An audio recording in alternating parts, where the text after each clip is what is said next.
For as long as anyone could remember, the Galactic Empire stood as the supreme power across thousands of worlds, believing itself untouchable, unbeatable, eternal. No force had ever dared to challenge their rule, and those who tried had been wiped out without mercy. The Empire had grown so used to victory that it had become blind to the cracks forming in its walls. Deep within their golden halls, their leaders laughed at the idea that any new threat could rise. After all, every known species had been catalogued, measured, and controlled. Nothing new existed.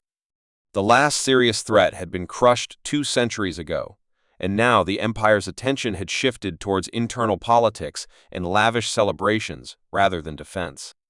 So when whispers began to surface of strange ships appearing on the edge of Imperial space, no one paid attention. Merchants spoke in hushed tones about massive dark vessels that floated silently through space, ignoring communications, leaving no survivors from the encounters. Low-ranking officers passed along stories of patrols vanishing without explanation, but these reports were buried under bureaucracy, dismissed as errors, pirate attacks, or simple cowardice. After all, humans were a forgotten myth, a primitive race spoken of in ancient, dusty archives, a species the Empire believed had either died off or never risen at all.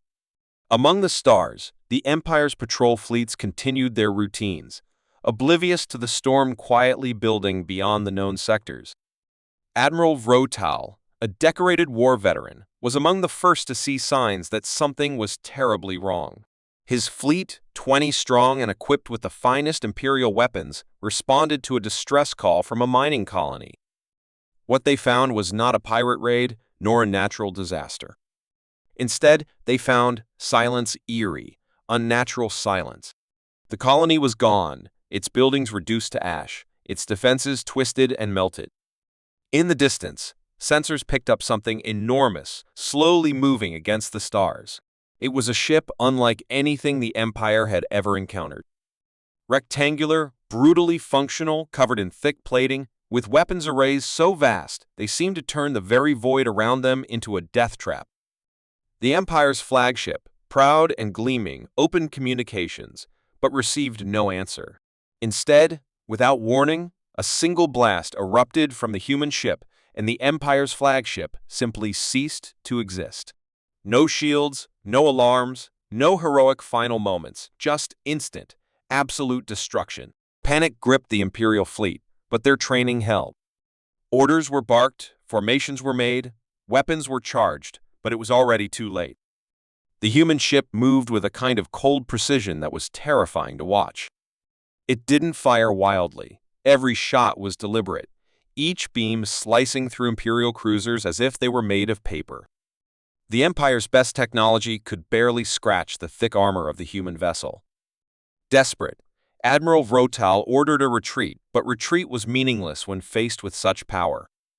Only a handful of ships managed to escape, limping back to Imperial space with stories no one wanted to believe. Vrotal himself stood before the Imperial Council, speaking words that chilled the room. "We are not the hunters anymore. We are being hunted."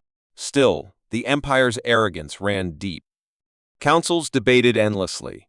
Scholars dismissed Vrotal's reports as exaggeration, and generals insisted it was simply a rogue faction using stolen technology. Plans were made to send larger fleets, more powerful weapons. They would crush these upstarts just as they had crushed every threat before. But beneath the confident words and polished uniforms, a sense of unease had begun to grow. The Empire's outer colonies reported rising incidents of missing ships, communication blackouts, and sightings of the same black armored vessels. Each report sounded eerily similar. No warning, no negotiation, only sudden, devastating strikes. And still, no one truly believed that humans could be the cause. The myth of humanity painted them as fragile, backward creatures, too emotional, too primitive, too weak to ever rival the Empire's mighty war machine. What the Empire failed to understand was that humanity had evolved differently. On a chaotic world filled with endless wars, shifting climates, and limited resources, humans had been forced to survive against impossible odds. They had built technology not for comfort, but for survival. Every weapon, every ship, every tactic had been designed with one goal: to endure when others would fall. And now, that same brutal survival instinct was sweeping through the stars, unstoppable and unseen until it was too late. While the Empire celebrated festivals and held grand tournaments in glittering arenas, the human fleets moved like silent ghosts along forgotten trade routes, cutting off supply lines, crippling communication networks, and sowing fear among the Empire's once untouchable fleets. In hidden chambers, a few wise voices began to whisper warnings. They spoke of ancient prophecies, of forgotten dangers, of humanity's strange and terrible potential. But their voices were drowned out by the endless pride of those who believed themselves invincible. Plans were drawn to launch a massive retaliation fleet to strike into the unknown regions where these strange attackers were believed to come from. Admirals sharpened their strategies, scientists designed new weapons, and the Empire prepared for a glorious campaign of conquest. They were certain that they would win after all. They always had. But they did not realize that humanity was not coming to be conquered. Humanity was coming to change the galaxy forever. And as the final preparations were made and the Empire's war drums beat louder, somewhere far beyond the glittering capitals and marble halls, human ships were already on the move, silent, relentless, and unstoppable. The Empire had seen the storm too late, and by the time they understood the true nature of their enemy, there would be no time left to prepare. The survivors of Admiral Vrotal's fleet returned to Imperial space as broken men, carrying stories that chilled the hearts of even the most hardened warriors. But the full truth was only understood once the first official sightings were recorded. At the edge of the Trillion Sector, a region once bustling with trade convoys and merchant fleets, Imperial sensors detected unidentified movements, slow and deliberate, unlike anything they had monitored before. Commodore Zevran, a man of sharp instincts and quick decisions, was dispatched with a battle group to investigate, and while his superiors believed he would return victorious, Zevran himself felt a strange unease settle in his bones as his fleet entered the darkened sectors. The stars here seemed colder, the emptiness heavier, as if the galaxy itself was holding its breath. As the Imperial ships glided through the void, their scanners picked up something vast, lurking just beyond normal visual range massive signatures, larger than even the Empire's dreadnoughts, moving with silent purpose. Orders were given to hail the unknown vessels, standard protocols initiated, but the only response was a low vibration that seemed to shake the very core of their ships. Then, without any formal warning or declaration, the human vessels revealed themselves, emerging from the darkness like titans of old. They were monstrous creations of black and gray metal, built not for beauty but for survival and destruction, their hulls covered in thick armor that looked almost scarred from countless battles. Their weapon arrays hummed with deadly energy, and their movements were slow but deliberate, like predators stalking prey with absolute confidence. The sight alone caused seasoned Imperial officers to freeze at their posts, hands trembling over controls that had never failed them before. Commodore Zevran, to his credit, reacted swiftly, ordering the fleet into defensive formations, sending urgent messages back to Imperial Command, warning them that the enemy was far beyond anything they had prepared for. But warnings came too late. The first volley from the human ships was a lesson in brutal efficiency. Beams of white-hot energy lanced out, cutting through Imperial shields as if they were made of paper, punching clean holes through cruisers and frigates with terrifying precision. The Empire's ships tried to retaliate, firing every weapon they had, but their shots simply splashed against the enemy's thick armor or were absorbed by unknown shielding systems far more advanced than anything the Empire possessed. One by one, the Imperial vessels were torn apart, their destruction almost surgical, as if the humans had mapped every weak point and struck with chilling accuracy. Commodore Zevran, realizing that staying meant certain death, gave the order to retreat, but retreat against these monsters was not a simple task. The human ships moved to block their escape routes, herding the survivors like cattle, forcing them into kill zones where heavy, behind wreckage, fire, and silence. Zevran himself escaped barely, his flagship battered and smoking, but the images he brought back were enough to shatter any lingering doubts among the Empire's high command.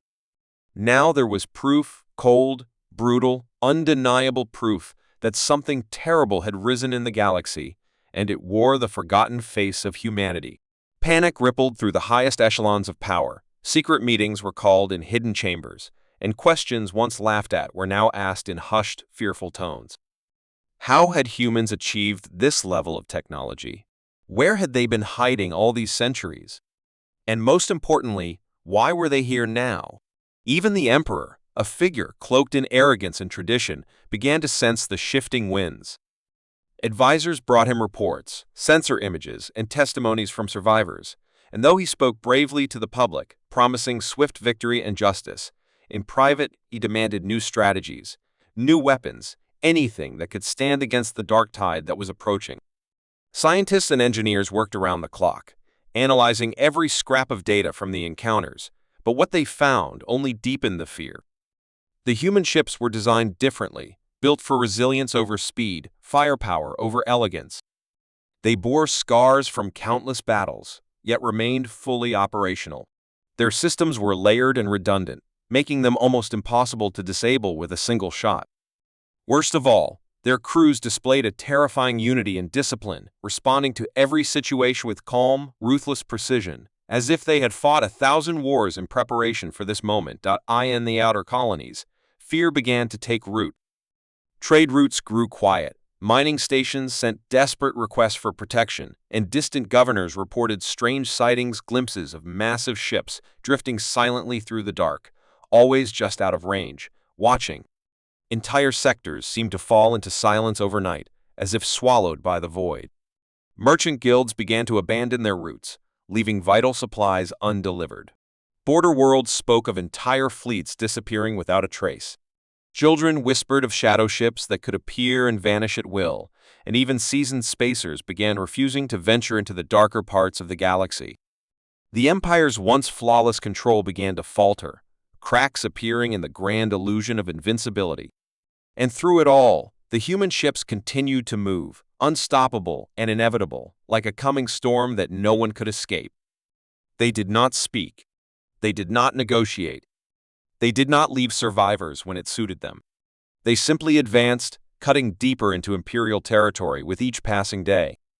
The few who survived encounters spoke of the haunting silence of the human vessels, how they made no demands, issued no ultimatums, offered no explanations, only the cold finality of destruction. To the Empire, it was as if they were fighting ghosts, relentless and unforgiving. And yet, in the heart of the Empire, many still clung to hope, believing that the full force of their military might would soon be unleashed to drive back the invaders.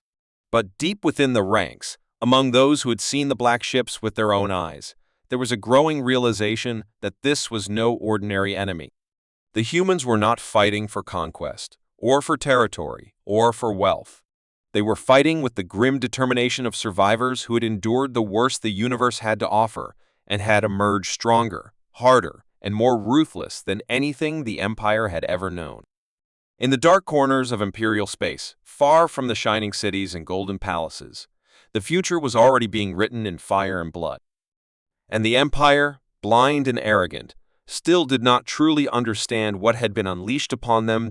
As the human ships continued to tear through Imperial fleets with terrifying ease, the High Command grew desperate to uncover the secrets behind their unimaginable power. Spies were sent to the edges of human-controlled sectors, secret missions were launched to capture fragments of destroyed human vessels, and endless debates filled the great halls of the Empire's capital, but answers remained stubbornly out of reach. Every piece of wreckage recovered from battles was a puzzle that defied logic. The materials used in human ships were like nothing seen before, alloys denser and stronger than anything the Empire could produce, resistant to heat, radiation, and kinetic impacts in ways that seemed impossible. Engineers and scientists worked day and night, their fingers bleeding and their minds breaking, trying to reverse engineer even the smallest fragment, but human technology refused to yield its secrets. Their armor seemed alive, able to heal itself over time, and their weapons, though simple in design, unleashed destruction on a scale that dwarfed anything the Empire had built across centuries. Even their energy systems baffled Imperial experts. The humans used ancient fusion technology, but somehow they had perfected it to such a degree that it outperformed the Empire's most modern power sources. Rumors began to spread among the military ranks that the humans had discovered something ancient and forbidden, a lost science from the dawn of the galaxy, perhaps even technology left behind by the mythical first builders. Others whispered darker tales, claiming that humans had made pacts with forces beyond mortal understanding, trading something essential for the right to wield unstoppable power. Whatever the truth was, it was clear that humans did not just build better machines, they built machines for survival, for war, and for enduring the worst conditions the universe could offer. It was not elegance that defined human design, but brutal necessity. Every screw, every plate of armor, every beam of energy was crafted with one purpose: to survive at all costs. There was no luxury, no weakness, no waste. It was a philosophy alien to the Empire's culture of glory and display, and it made human creations all the more terrifying.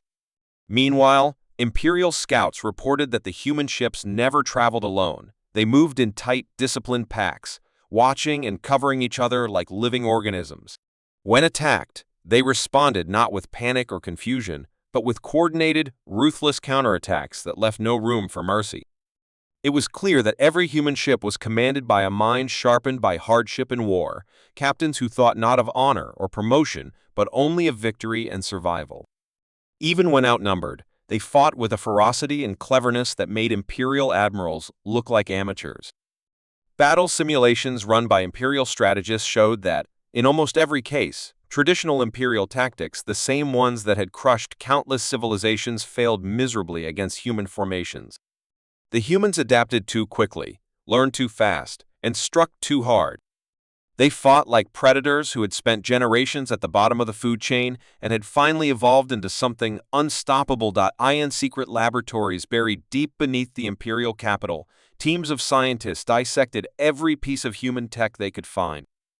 They discovered that human ships had multiple redundant systems, backup engines, secondary shield grids, and even hidden weapons compartments. A human battleship could lose half its hull and still keep fighting, its crew moving calmly from damaged sections to operational ones without hesitation. Their computer systems, too, were shockingly resilient, relying on decentralized, heavily protected networks that could survive direct hits and cyber attacks that would cripple any Imperial ship. What shocked the scientists most, however, was the simplicity of human designs. They were not overcomplicated or bloated with useless features. Everything had a purpose, and everything was built with the assumption that it would someday fail and need to be replaced in the heat of battle. Emperor Verax, now deeply concerned, demanded personal updates. He listened in growing horror as his brightest minds explained that the Empire's own technologies, for all their beauty and grandeur, were fragile compared to the rugged, brutal efficiency of human designs. He realized too late that the Empire had spent centuries polishing the surface, while humans had mastered the core of survival itself. Attempts to contact the humans diplomatically were ignored. Messages sent into the void received no answer. Envoys dispatched to parley vanished without a trace. It was becoming clear that, for whatever reason, humanity had no interest in negotiation or peace treaties.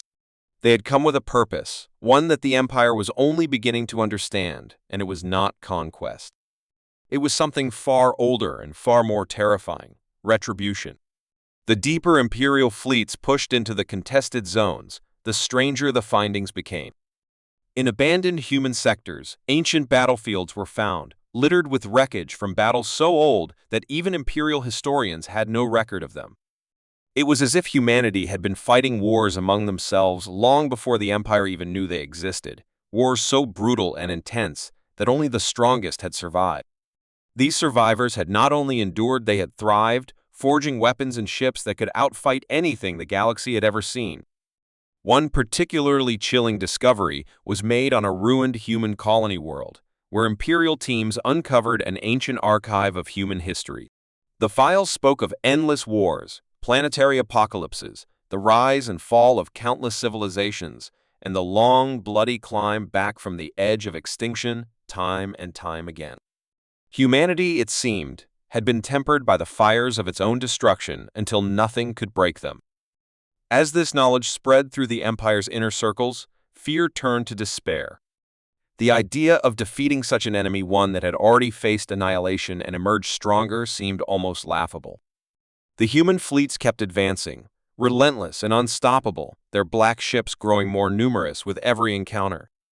Entire sectors now lay abandoned, their populations fleeing before the advancing shadow. Imperial commanders, once full of pride and certainty, now hesitated to engage, knowing that every battle was likely to end in slaughter. The mystery of human technology was not just about their machines. It was about their spirit, a spirit that could not be replicated, no matter how many human ships they studied or how many weapons they stole. In the end, the Empire's greatest weakness was laid bare. They had never known true hardship. Their strength had been built on easy victories and unquestioned dominance, while humanity had been forged in endless suffering. And now, the hammer of that suffering was falling upon them, merciless and unstoppable. Across the stars, the black ships sailed, carrying with them the silent promise that no matter how long it took, no matter how many battles were fought, the Empire would fall, not because humanity had better weapons, but because they had become the perfect survivors. And in the dark, endless void of space, survival was the only thing that mattered. The fall of world after world had pushed the Empire into a corner, and now, with their fleets shattered and their proud cities burning, the Imperial High Command realized that they had only one move left to make. It was a plan born not out of confidence, but out of pure desperation, a final gamble that would either save them or destroy them completely. Deep in the heart of the Empire, in a hidden facility forgotten even by most nobles, the last secret weapon was prepared. It was called the Crimson Spear, a warship larger than any vessel humanity had ever faced, a project so expensive and dangerous that it had been locked away, considered too unstable to be used. Now, with no options remaining, the Emperor himself ordered it unleashed. The Crimson Spear was not a ship built for beauty or even for survival. It was a weapon of total destruction, designed to crash into enemy fleets and detonate its core, wiping out everything in a blast so powerful it could tear apart the fabric of space itself. Thousands of engineers and slaves worked day and night to ready it, while Imperial generals plotted the most daring trap the galaxy had ever seen. They would lure the human fleets into one final battle, a confrontation so massive that it could not be ignored, and when humanity gathered its strength to destroy them once and for all, they would unleash the Crimson Spear at the heart of their armada and end the nightmare forever. The plan was simple but deadly. Imperial forces across the surviving sectors staged a series of desperate retreats, abandoning planets and stations with calculated precision, leaving behind just enough resistance to slow the human advance. False signals and faked intelligence were leaked carefully, painting a picture of the Empire falling back to defend one last stronghold, a jewel world rich in resources and ancient technology. In truth, the planet was worthless, but its loss would seem unbearable to an enemy hungry for final victory. Everything about the trap was designed to play on humanity's instincts, their drive to finish the war, their refusal to leave an enemy alive behind them, and their belief in overwhelming force. As the human fleets pushed forward, the Crimson Spear moved silently through deep space, hidden under layers of jamming fields and cloaking systems so advanced that even the human's sharpest sensors would not detect it until it was too late. The bait worked better than anyone dared hope.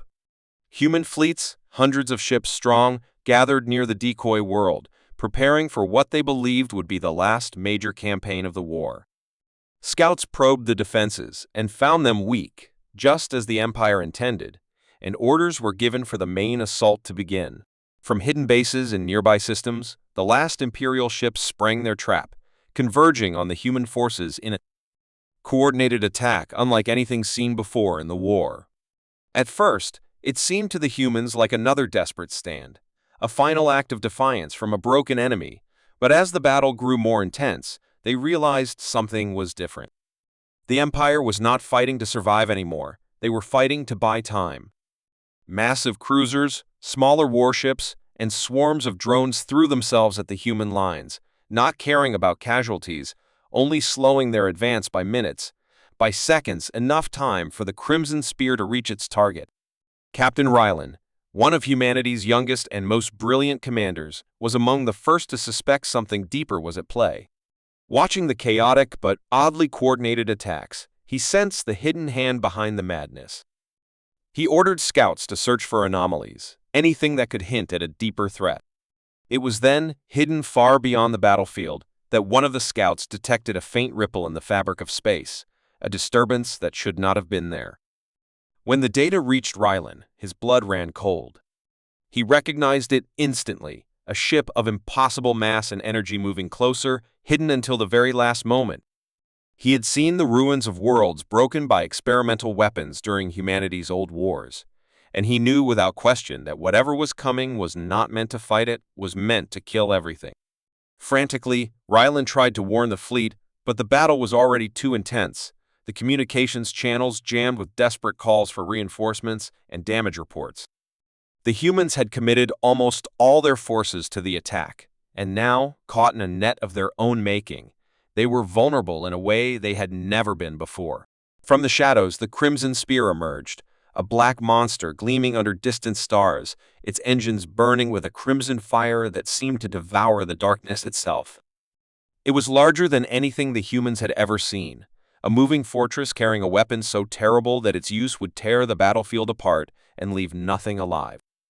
Alarms blared across human ships as the first scans came in, but it was already too late to pull back. The Crimson Spear accelerated, its final mission clear drive straight into the center of the human fleet and unleash the end of all things. In those last moments, humanity faced its greatest test. Ships scrambled to reposition, to form barriers, to divert the monster from its course, but the Empire had built it too well, armored it too deeply. Beam weapons bounced off its hide, missiles exploded harmlessly against its shields, and desperate ramming attacks only slowed it by fractions of a second. The Crimson Spear plowed forward, unstoppable, as if driven by the will of a dying empire unwilling to admit defeat. But humanity was not made for surrender. Rylan, realizing that brute force would not stop it, made a choice few would have dared. He gathered a group of experimental strike ships, fast and light, armed with the most dangerous weapons humanity had ever fielded, and launched a suicide run. They would not destroy the Crimson Spear, that was impossible, but they could damage its guidance systems, force it off course, and buy the fleet precious minutes to escape. The battle that followed was a blur of sacrifice and heroism. Ships disintegrated under the Crimson Spear's defensive fire, pilots died screaming into the void, and commanders gave their lives for a chance at survival. Piece by piece, through fire and chaos, humanity clawed victory from the jaws of extinction. At the last possible moment, Rylan's team succeeded. The Crimson Spear, crippled and blind, veered off its deadly course, hurtling past the heart of the human fleet and detonating far from the main forces. The explosion tore a hole in space so massive that nearby planets shook, and for a moment, the stars themselves seemed to flicker. Dozens of ships were caught in the blast and vaporized, but humanity endured. The trap had failed. The Empire's last gamble, their ultimate weapon, had been spent, and with its failure, their fate was sealed. Across the broken remains of the battlefield, human ships were formed, battered but unbroken, and began the final march toward the Imperial homeworlds. The Emperor, watching from his throne, knew then that the end had come not because the Empire lacked strength, but because it had never understood the true nature of the enemy it had dared to awaken. The silence after the final battle was almost unnatural, like the galaxy itself was holding its breath. The Empire was finished, its fleets destroyed, its homeworlds in flames, and its leaders either dead or vanished into the shadows. What remained were shattered planets, broken systems, and confused survivors who didn't know whether to mourn or celebrate. Across the stars, human warships drifted in silence, their weapons cooling, their commanders staring at. Empty screens once filled with enemy signals. For the first time since contact had been made, there was no one left to fight. But victory, as sweet as it had seemed in dreams, brought new problems. The collapse of the Empire left a vacuum so massive that it threatened to swallow everything. With the old rulers gone, hundreds of alien species looked to the humans, some with hope, others with fear. Would they become new conquerors, building a throne from the ashes of a fallen empire? Or would they walk away, leaving the galaxy to sort itself out, knowing full well that chaos would follow. No one could say. Even among the humans, there was no agreement. Some commanders wanted to return home and let the galaxy burn. Others spoke of building a peaceful alliance. But the truth was, nobody had expected to win so completely. Humanity had prepared for war, for survival, for revenge, but not for power. In orbit around what had once been the Imperial capital, the remaining leaders of the human fleets gathered. They met not in grand halls or shining stations, but aboard a quiet command ship scarred from battle, surrounded by wreckage, as a reminder of what it had taken to get here. There were no celebrations, no victory speeches, only questions. General Hale, the oldest and most respected among them, spoke first. He reminded everyone of what they had seen: the cruelty of the Empire, the horror of its weapons, the way it had treated entire civilizations as tools or slaves. Then he asked the question that burned in every mind: what now? If they walked away, others would rise, and soon the galaxy would bleed again. If they stayed and ruled by force, they would become the very thing they had fought to destroy. There had to be a better way. Slowly, an idea took shape: not an empire, not a military occupation, but a new order, one based on survival, cooperation, and strength. Humanity would not rule the galaxy, but it would protect it.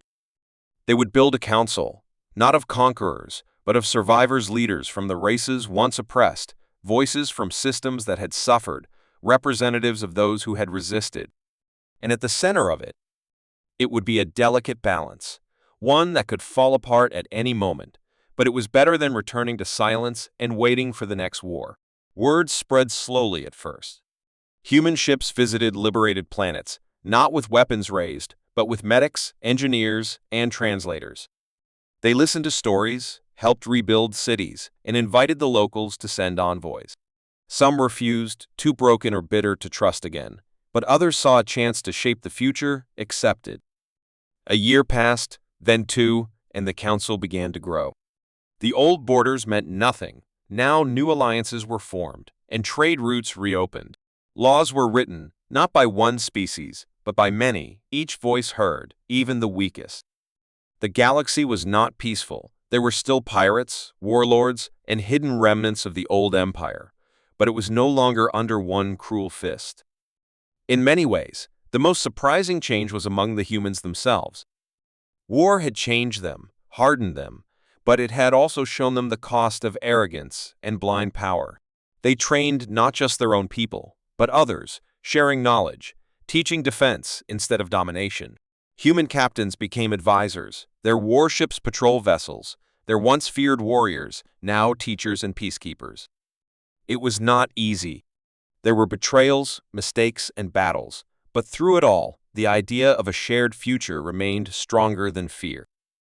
On the third anniversary of the Empire's fall, the Council gathered for the first true summit. It was held not on a human world, but on a neutral station rebuilt from the wreckage of a once great battle.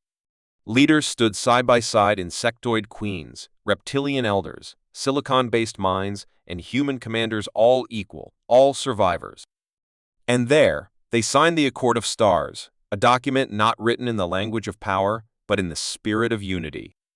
It declared that no single species would ever again hold dominion over all others, that the rights of survival, dignity, and voice belonged to every world. It was a fragile promise, but one made with eyes wide open.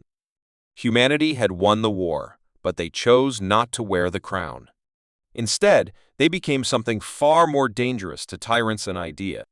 The idea that strength could be used to lift others instead of crush them, that freedom was worth more than control, and that even in the darkness of space, hope could survive. And so, a new order began: not perfect, not easy, but different.